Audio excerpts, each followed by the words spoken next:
Hello வணக்கம் and welcome to cricket Indian Tamil channel. இந்த வீடியோவில் நம்ம அதை பற்றி பார்க்க போகிறோம் அப்படின்னா IPL 2025 நம்மளுடைய மும்பை இந்தியன்ஸ் டீமோட orange cap and purple cap கண்டென்டர்ஸாக யார் இருப்பா அப்படிங்கிறத தான் டீட்டெயிலாக இந்த வீடியோவில் நம்ம அனலைஸ் பண்ண போகிறோம்.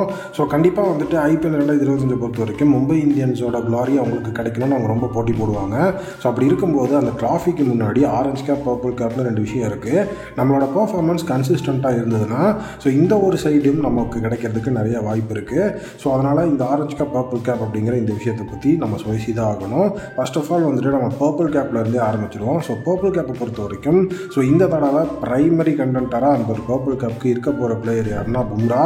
பும்ராவை பொறுத்த வரைக்கும் இப்போ பிஜிடியில் மொத்தமாக வந்துட்டு பார்த்தீங்கன்னா தலைவன் 30க்கும் மேற்பட்ட விக்கெட்கள் அப்படிங்கிறது எடுத்து என்னதான் ஆஸ்திரேலியா வந்துட்டு அந்த சீரியஸை வின் பண்ணுற லெவலில் இருந்தாலும் பவுலர் ஆஸ் அ பவுலராக வந்துட்டு ஒரு பக்கத்தில் யாருமே நிற்க முடியல.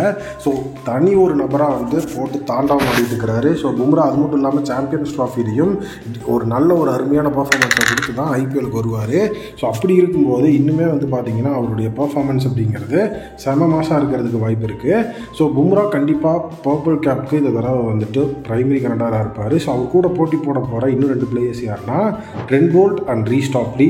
ட்ரெண்ட் போல்ட் அண்ட் ரீஸ் டாப்லியை பொறுத்த வரைக்கும் இவங்க 3 பேர்த்துக்குமே, அதாவது பும்ரா, போல்ட், டாப்லி, இவங்க 3 பேர்த்துக்குமே இன்ஜுரி அப்படிங்கிற விஷயம் பெரிய லெவலில் வந்துட்டு ரீசெண்ட் இயர்ஸில் பாதிப்பு அப்படிங்கிறத கொடுத்துருக்குது.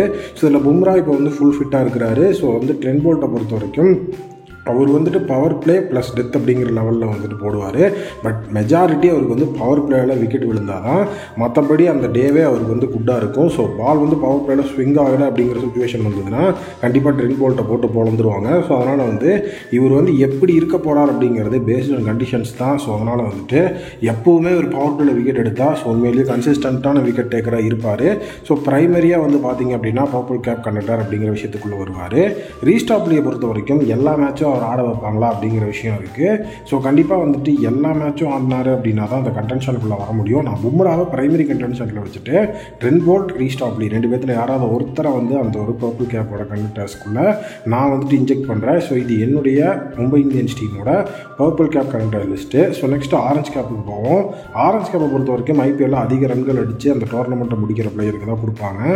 கண்டிப்பாக வந்துட்டு இந்த தடவை இந்த ஒரு ஆரஞ்ச் கேப் அப்படிங்கிற அந்த ஒரு பட்டியலில் சூரியகுமார் யாதவோட நேமை நான் வந்துட்டு பிரைமரி லிஸ்ட்டில் வைக்கிறேன். சூரியகுமார் யாதவை பொறுத்த வரைக்கும் இந்தியன் டீமோட கேப்டன் அப்படிங்கிற அந்த ஒரு அடிப்படையில் இப்போ இருக்கிறாரு. உள்ள மும்பை இந்தியன்ஸ்க்கு அவர் வரும்போது கண்டிப்பாக வந்துட்டு அந்த சாம்பியன்ஸ் ட்ராஃபி அப்படிங்கிற அந்த விஷயத்துக்குள்ளே அவர் இருக்கிறாரா இல்லையா அப்படிங்கிறது தான் இந்த இடத்துல நம்ம வைக்கிறது. ஏன்னா இப்போ வந்து விஜய் ஸ்ரீ ட்ராஃபியில் வந்துட்டு அவரை ப்ரூவ் பண்ணால் தான் டீம் இந்தியா வந்து அவர் சாம்பியன்ஸ் ட்ராஃபி ஸ்குவாடுக்குள்ளே வந்துட்டு உள்ளே கன்சிடர் பண்ணுவாங்க, இல்லைனா கன்சிடர் பண்ண மாட்டாங்க அப்படிங்கிற விஷயம் இருக்குது. அப்படி இருக்கும்போது சூரியகுமார் யாதவோட பர்ஃபார்மன்ஸ் ஐபிஎல்லில் கண்டிப்பாக செம பீக்கில் இருக்கிறதுக்கு நிறைய வாய்ப்பு இருக்குது. அண்ட் இன்னொரு விஷயம் அந்த இடத்துல வந்துட்டு வில் ஜாக்ஸ். வில் ஜாக்ஸை வந்துட்டு ஒரு ஓப்பனிங் பேட்ஸ்மேனாக நம்ம யூஸ் பண்ணோன்னா வில் ஜாக்ஸுமே ஆரஞ்ச் கேப்புக்கு வந்து பார்த்திங்கன்னா ஒரு நல்ல ஒரு அருமையான ஒரு கண்டென்டராக இருப்பார்.